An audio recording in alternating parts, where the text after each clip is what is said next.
नमस्कार, आप सबका स्वागत है हमारे इस नए YouTube channel radix competition classes पर। मैं सोनू सिंह तोमर आपका स्वागत करता हूं।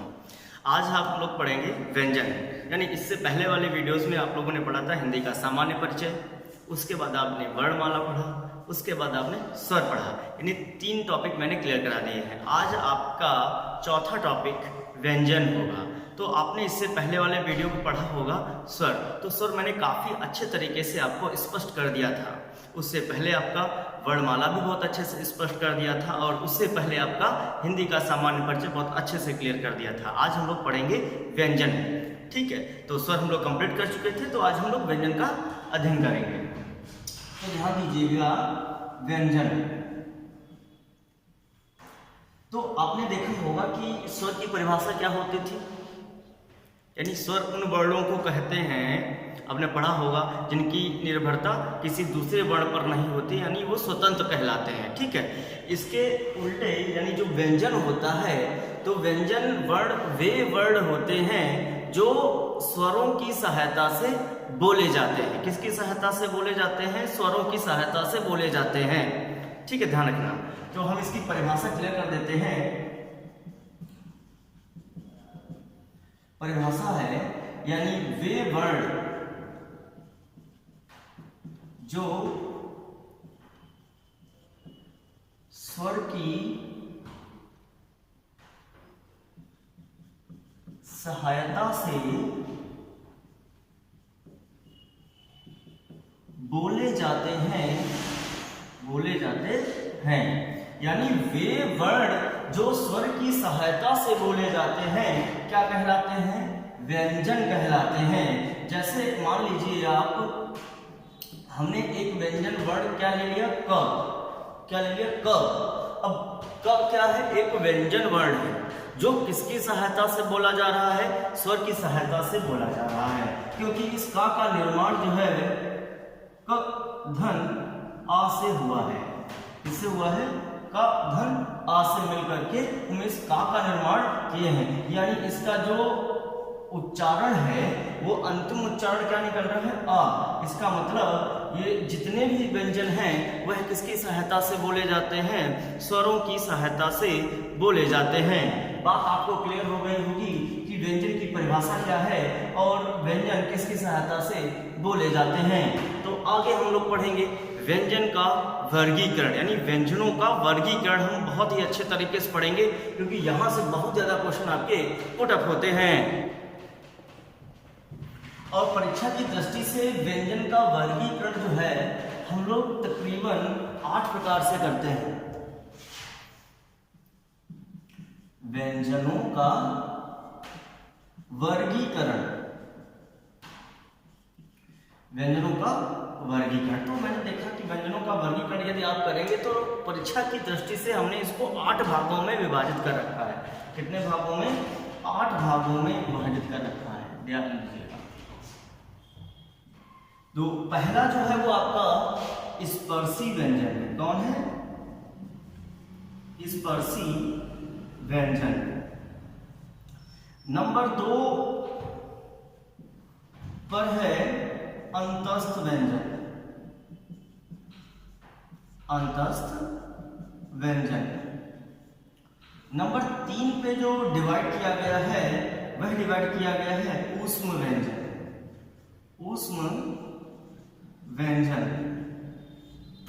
और नंबर 4 पे जो है वह है संयुक्त व्यंजन। कौन है? संयुक्त व्यंजन। और 5 पे जो रखा गया है वह आगत रखा गया है, आगत वर्ण, ठीक। नंबर 6 पे जो रखा गया है वह रखा गया है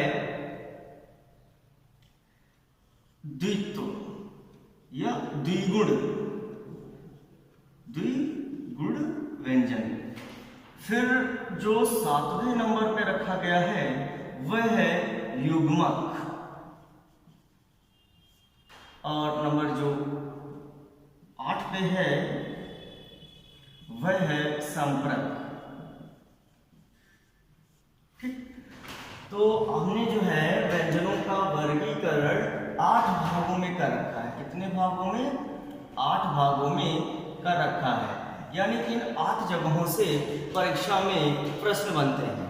तो आपको हर एक वर्ग का अच्छे से क्या करना है, अध्ययन करना है। हर एक के बारे में आपको पूरी जानकारी होनी चाहिए।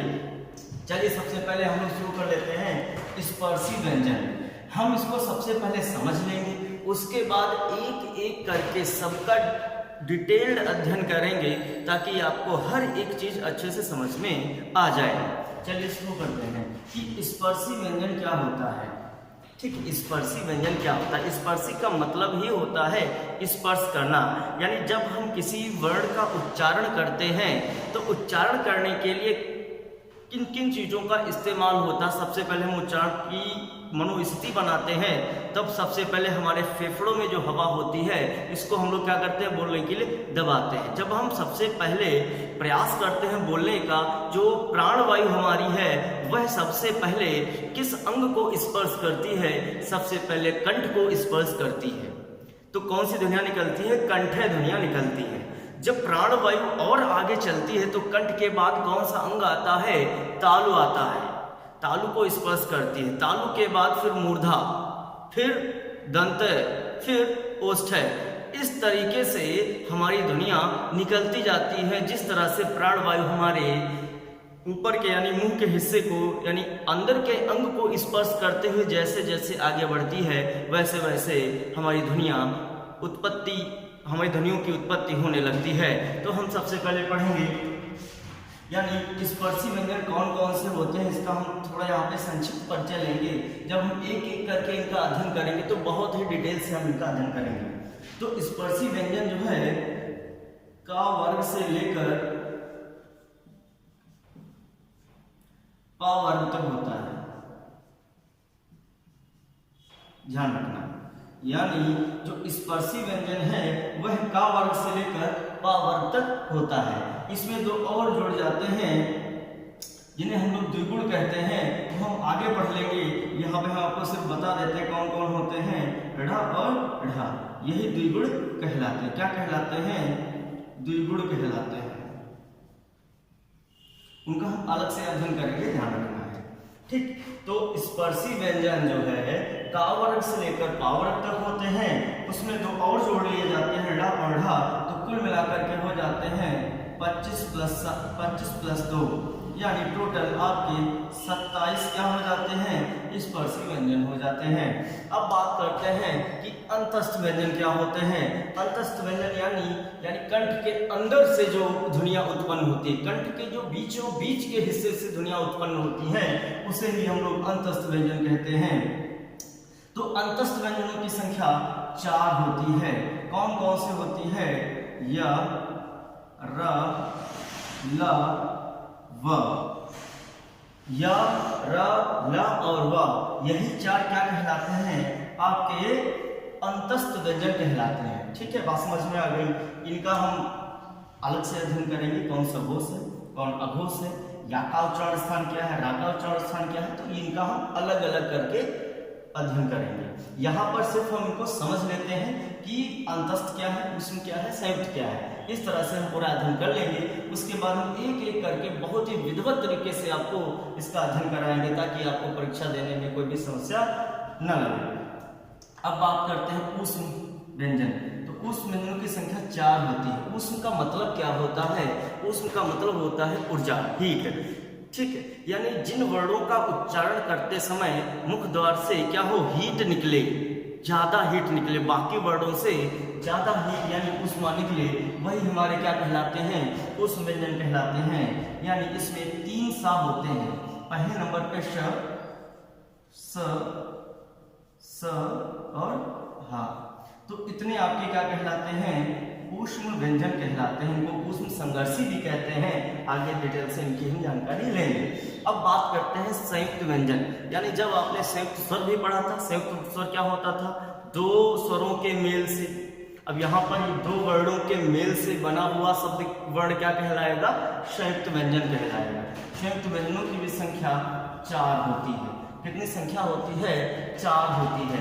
कौन कौन सी होती है देख लेते हैं। छ, त्र, ज्ञ और स्र। छ, त्र, ज्ञ और स्र, यह चार जो है वह क्या होते हैं? संयुक्त व्यंजन। इसमें कौन छा में कौन कौन वर्णों को सम्मिलित किया जाता है?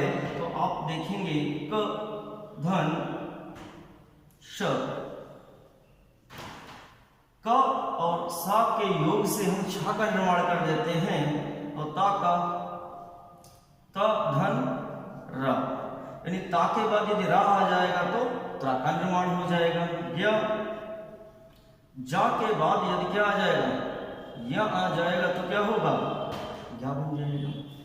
स्र का निर्माण सा के बाद यदि क्या आ जाएगा? रा आ जाएगा तो श्र का निर्माण हो जाएगा। तो आपने देखा कि संयुक्त व्यंजनों की संख्या कितनी होती है? 4 होती है। कौन कौन से? छ, त्र, ज्ञ और स्र होती है। तो अगली बात करेंगे आगत। आगत का मतलब क्या होता है? जो विदेशों से आए हुए वर्ण जिसको हम लोगों ने क्या कर रखा है? अनुसृत कर रखा है, या उनका हम बोल रहे हैं अपनी बोली में या भाषा में उसका प्रयोग कर रहे हैं, उन्हीं को हम लोग आगत कहते हैं। जो आगत व्यंजन जो होते हैं वो ज और फ, ठीक, यानी जो नुक्तेदार ज फ वर्ण होंगे वही आपके क्या कहलाएंगे? आगत कहलाएंगे। यानी जो ये पॉइंट जो लगा हुआ है इसे हम लोग क्या बोलते हैं? नुक्ता बोलते हैं। क्या बोलते हैं? नुक्ता बोलते हैं। यानी ऐसे वर्ण जिनके साथ में क्या लगा हो? नुक्ता लगा हो, क्या कहलाएंगे? आगत कहलाएंगे। क्या कहलाएंगे? आगत कहलाएंगे। अब बात कर लेते हैं द्विगुण व्यंजन। द्विगुण व्यंजन का मतलब इसके 2 गुण हो। कितने गुण हो? 2 गुण हो, उन्हें हम क्या कहेंगे? द्विगुण व्यंजन कहते हैं। द्विगुण व्यंजन कौन कौन से होते हैं? देखिएगा, ड़ और ढ़।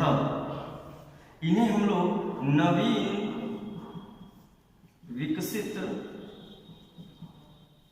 ध्वनियां भी कहते हैं। नवीन विकसित ध्वनियां भी इनको कहते हैं। बस आपसे प्रश्न यही पूछा जाएगा द्विगुण व्यंजन, इनमें से द्विगुण व्यंजन कौन है? तो आप बता सकते हो ड़ या ढ। बात समझ में आई? आगे बात कर लेते हैं युग्मक। युग्मक ध्वनियां क्या होती हैं? जहां पर द्वित्व बन जाए। क्या बन जाए? द्वित्व, यानी एक ध्वनि से बना हुआ द्वित्व क्या कहलाता है? युग्मक कहलाता है। यानी एक ध्वनि से बना हुआ व्यंजन क्या कहलाता है? द्वित्व कहलाता है। जैसे हमने यहाँ पर क्या ले लिया? चम्मच ले लिया। क्या ले लिया? चम्मच। तो आपने देखा यहाँ पर क्या है? म के बाद म आया है तो क्या कहलाएगा? द्वित्व कहलाएगा। लिखा हुआ है दिल्ली, यानी सेम वर्ड आ जाए, एक आधा और एक पूरा सेम। तो यहाँ पर ये दिल्ली लिखा है, चम्मच है, तो ये क्या कहलाएंगे? इस टाइप के जितने भी होंगे क्या कहलाएंगे? युग्मक कहलाएंगे। पक्का, कच्चा, समय आपने देखा, यानी यहाँ पे चा के बाद चा है, का के बाद का है, ला के बाद ला है, माँ के बाद माँ है। अगर ऐसी स्थिति किसी भी शब्द में बनेगी वह सभी कैसे शब्द कहलाएंगे? युग्मक शब्द कहलाएंगे। क्या कहलाएंगे? युग्मक शब्द कहलाएंगे। अब बात कर लेते हैं संपर्क। संपर्क का मतलब एक ऐसी ध्वनि जो 2 व्यंजनों के योग से बनी हो। ऐसी एक ध्वनि जो 2 व्यंजनों के योग से बनी हो। जैसे बात कर लेते हैं हम लोग हैं संबल।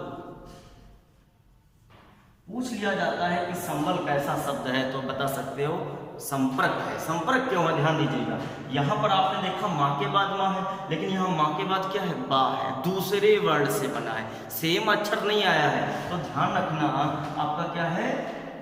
संबल जो होगा वह क्या होगा? संपर्क होगा। तो बात क्लियर हो गई आपको कि स्पर्श व्यंजन कौन होते हैं, कितने होते हैं, अंतस्थ व्यंजन कौन होते हैं, कितने होते हैं, ऊष्म व्यंजन कौन होते हैं, कितने होते हैं, संयुक्त व्यंजन कौन होते हैं, कितने होते हैं, आगत कौन है, द्विगुण कौन है, युग्मक कौन है और संपर्क कौन है। हमारे ख्याल से आपको इतना अच्छे से क्लियर हो गया होगा। ठीक है, तो आपको पता चला कि व्यंजनों का वर्गीकरण परीक्षा की दृष्टि से हमने कितने भागों में कर दिया? इसको 8 भागों में कर दिया। यानी 8 पॉइंट आपको अच्छे से क्या होना चाहिए? पता होना चाहिए। तो व्यंजन आपके बहुत ही अच्छे तरीके से हो जाएंगे। बात क्लियर हो गई? तो इसको आप नोट कर सकते हैं या आप इसका स्क्रीनशॉट ले लीजिएगा ताकि आपको आगे भी इसकी सहयोग मिलता रहे। तो अब हम बात कर लेते हैं इनका उच्चारण स्थान क्या है। जैसे मान लिया स्पर्शी व्यंजन है, तो स्पर्शी व्यंजन से सबसे ज्यादा क्वेश्चन जो पूछे जाते हैं वो सघोष और अघोष को लेकर के पूछे जाते हैं, अल्पप्राण और महाप्राण को लेकर के पूछे जाते हैं। तो आइए हम उसी पे चर्चा करते हैं, स्पर्शी व्यंजन। तो हम सबसे पहले स्पर्शी व्यंजन के बारे में क्या करेंगे, चर्चा करेंगे, फिर अंतस्थ ऊष्म संयुक्त आगत एक एक करके हम सबका क्या करेंगे, संपूर्ण अध्ययन करेंगे, ताकि आपका कोई भी प्रश्न ना छूटे। जितना भी बताया जा रहा है आप अच्छे से इसका क्या करेंगे, अध्ययन करेंगे। बाकी आपको कुछ पढ़ना ही नहीं, मैं सारे क्वेश्चन यहाँ पे अपडेट कराया दे रहा हूँ। जहाँ से कोई भी यदि गुंजाइश होगी वो आपको क्वेश्चंस कराए या बताए जाएंगे। बात क्लियर हो गई। चलिए अब बताते हैं स्पर्शी व्यंजन।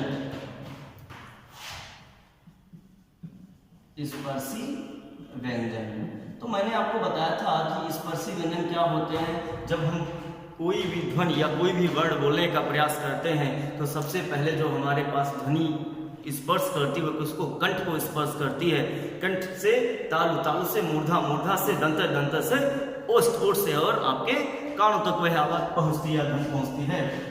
तो हम यहाँ पे बात कर लेते हैं कि स्पर्शी व्यंजन कहाँ से पावल तक होते हैं। तो बात करते हैं सबसे पहले कावल। का वर्ग में कौन कौन सम्मिलित होता है, क, ख, ग, घ,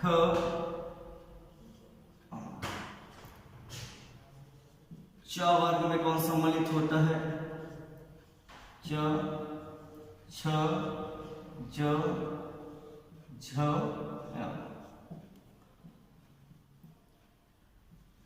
ट वर्ग में कौन सम्मिलित होता है, ड, ठ, ड, ढ और ड़, इतने यहां सम्मिलित होते हैं। अब आता है ता वर्ग, त, थ, द, ध और न। अगला है पा वर्ग। तो पा वर्ग में देखते हैं पा, फ, ब, भ और म। तो आपने देखा यह सभी के सभी क्या हैं, स्पर्शी व्यंजन है। तो स्पर्शी व्यंजन का वर्ग से लेकर के आपके पा वर्ग तक होते हैं। तो कुल कितने होते हैं, 25 होते हैं। अगर पूछ लिया जाए स्पर्शी व्यंजनों की संख्या कितनी होती है, 25 होती है। अब बात कर लेते हैं कि इसमें से कौन से वर्ण या कौन से वर्ग अघोष हैं, कौन से आपके सघोष हैं। बहुत ही आसान सा तरीका मैं आपसे बताऊंगा, आपको याद करने की कोई आवश्यकता नहीं पड़ेगी। तो सबसे पहले हम बात कर लेते हैं, एक सूत्र होता है, मैं सूत्र पहले बता देता हूं, फिर यहाँ पे इसको इम्प्लीमेंट करेंगे तो आपको ज्यादा समझ में आएगा। स,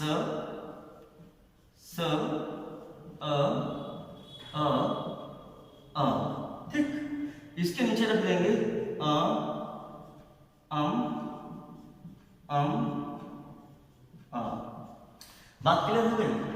तो ऊपर वाली जो पंक्ति है, फर्स्ट पंक्ति है, ये दूसरी पंक्ति है, तो इसमें सा का जो मतलब है वह होता है सघोष, इसका भी मतलब सघोष। इन तीनों का मतलब क्या है, अघोष। इन तीनों का मतलब क्या है, अघोष। यहां पर आ और म, ये क्या है, आ और म, इनका मतलब क्या है, आ और म का मतलब है, आ का मतलब है अल्पप्राण, अल्पप्राण, और मा का मतलब जो है वो है महाप्राण। ध्यान रखना, क्या रखेंगे, महाप्राण। तो बात समझ में आ गई। यानी स और 3 बार आ, यानी 2 बार स और 3 बार आ, फिर अम आ। तो इस सूत्र को यदि आप पता रखेंगे तो इसमें से एक भी वर्ण की त्रुटि आपसे नहीं होगी। चलिए शुरू करते बताते हैं कैसे। तो ये खा जो है यानी का है वह क्या है, सघोष है। क्या है, सघोष।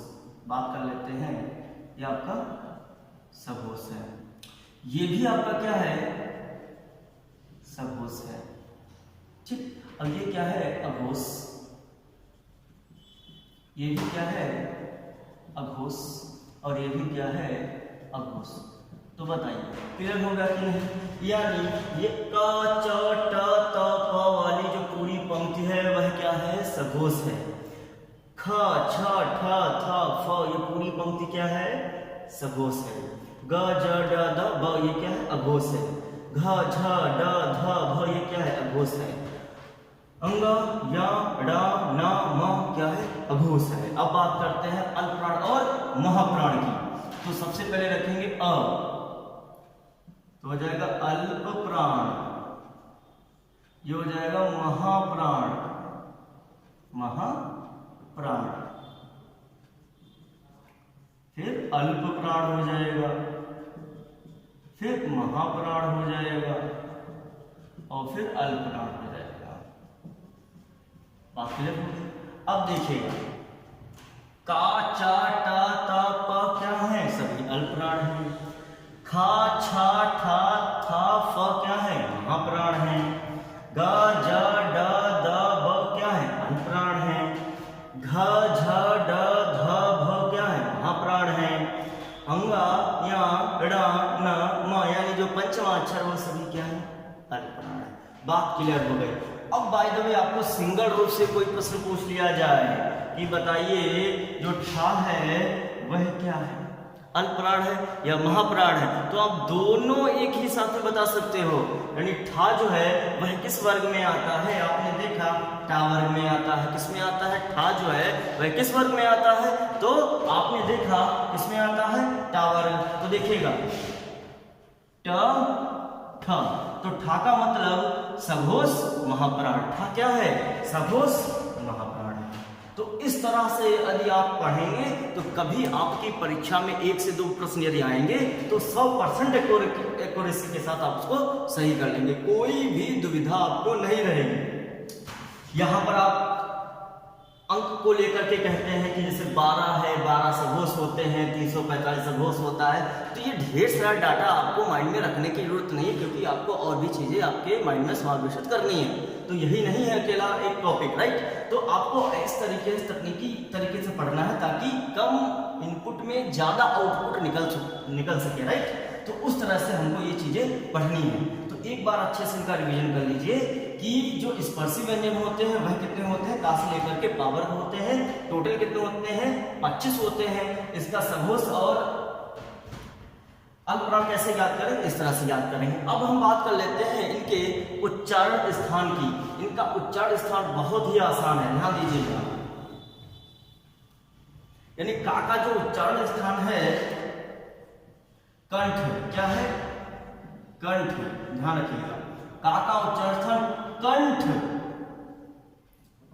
नंबर 2 पे चा का तालु, चा का क्या हो जाएगा, तालु। मूर्धा,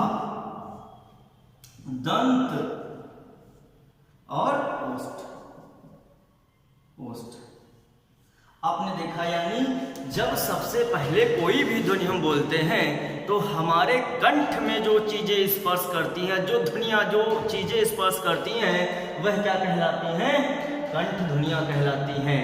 तो यानी क ख ग घ ड कैसी ध्वनि है, कंठय ध्वनि है। कैसी ध्वनि है, कंठय ध्वनि है। आपसे पूछ लिया जाए कि बताइए कि था का जो है वो उच्चारण स्थान क्या है, तो था किसमें आता है, वही ता वर्ग में। ता वर्ग क्या है, दंत है। यानी ता वर्ग के अंतर्गत आने वाले सारे के सारे वर्ण क्या होंगे, दंत कहलाएंगे।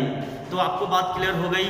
यानी जो कंठय ध्वनि है वो का वर्ग है, तालु जो है वो चा वर्ग है, मूर्धा टा वर्ग है, दंत ता वर्ग है, ओष्ठ का वर्ग है। इसकी भी एक आसान ट्रिक है, देखिएगा।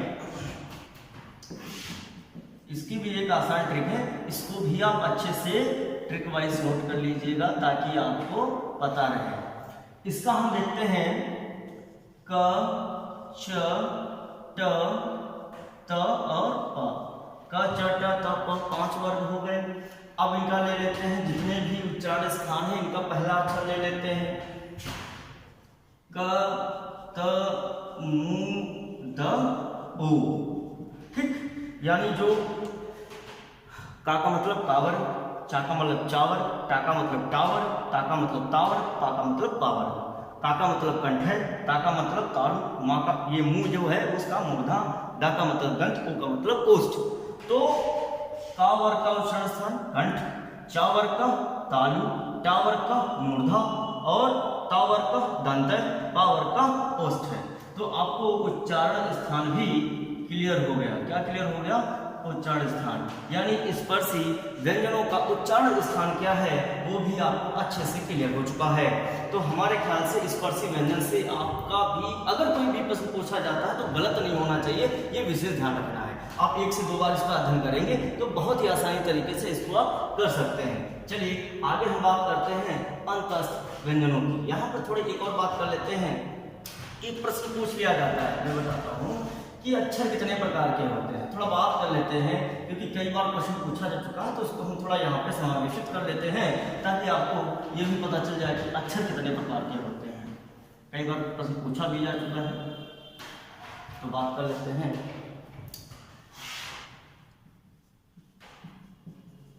अक्षर कितने प्रकार के होते हैं, है ना? तो अक्षर कितने प्रकार के होते हैं आपको बहुत अच्छे से पता होगा कि अक्षर कितने प्रकार के होते हैं। तो कई बार कई किताबों में भी लिखा मिल जाता है, आपने प्रश्न भी लिखा हुआ देखा होगा। तो हम बात करते हैं अक्षर कितने प्रकार के होते हैं। जो अक्षर होते हैं 2 प्रकार के होते हैं, यानी अक्षर 2 प्रकार के होते हैं। कितने प्रकार के होते हैं? 2 प्रकार के होते हैं। बात क्लियर हो गई? अब कौन से 2 प्रकार के होते हैं? एक होता है बद्धाक्षर और दूसरा होता है मुक्ताक्षर।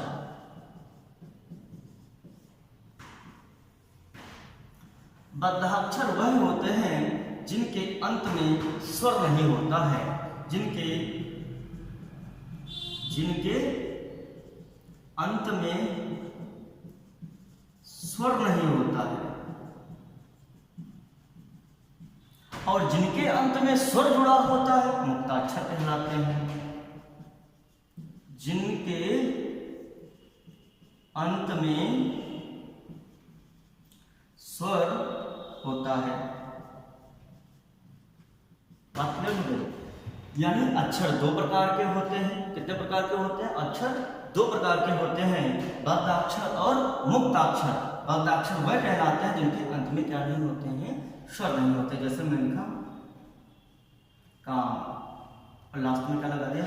हलंत। तो इस माँ में कोई भी स्वर नहीं है तो क्या कहलाएगा? बद्धाक्षर।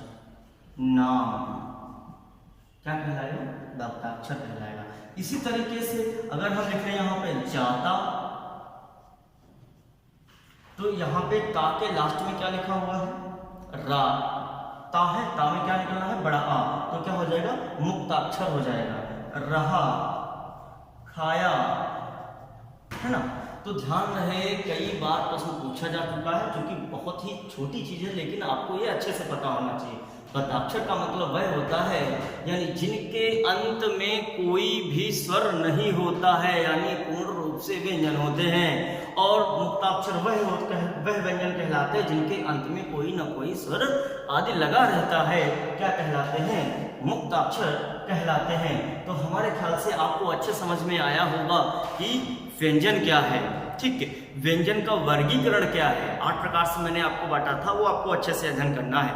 फिर हमने बताया आपका स्पर्शी व्यंजन क्या है, स्पर्शी व्यंजन कितने होते हैं, अघोष सघोष क्या होता है, अल्पप्राण महाप्राण क्या होता है, और स्पर्शी व्यंजनों का उच्चारण क्या होता है। हर एक चीज मैंने आपको अच्छे से बताई है। आप इस वीडियो को अच्छे से देखें। ठीक है, इसके बाद मैं आपको अंतस्थ व्यंजन के बारे में, उस व्यंजन के बारे में, संयुक्त व्यंजन के बारे में, द्विगुण व्यंजन के बारे में, हर एक चीज के बारे में बताएंगे और उनके उच्चारण स्थान के बारे में बताएंगे। वो सघोष होते हैं, अघोष होते हैं, अल्पप्राण होते हैं, महाप्राण होते हैं, और क्वेश्चन किस तरह से बनते हैं, हम हर एक तरह की आपको जानकारी देंगे। आपको वीडियो पूरा अच्छे से देखना है ताकि आगामी परीक्षाओं के लिए आप लोगों से बेहतर अटेम्प्ट कर पाए, बेहतर परिस्थिति में जा पाए। तो इसलिए हम लोग ये एक छोटा सा प्रयास कर रहे हैं। यदि आप हमारे साथ जुड़े रहेंगे तो आप भी बेहतर रहेंगे और हम भी बेहतर रहेंगे। धन्यवाद।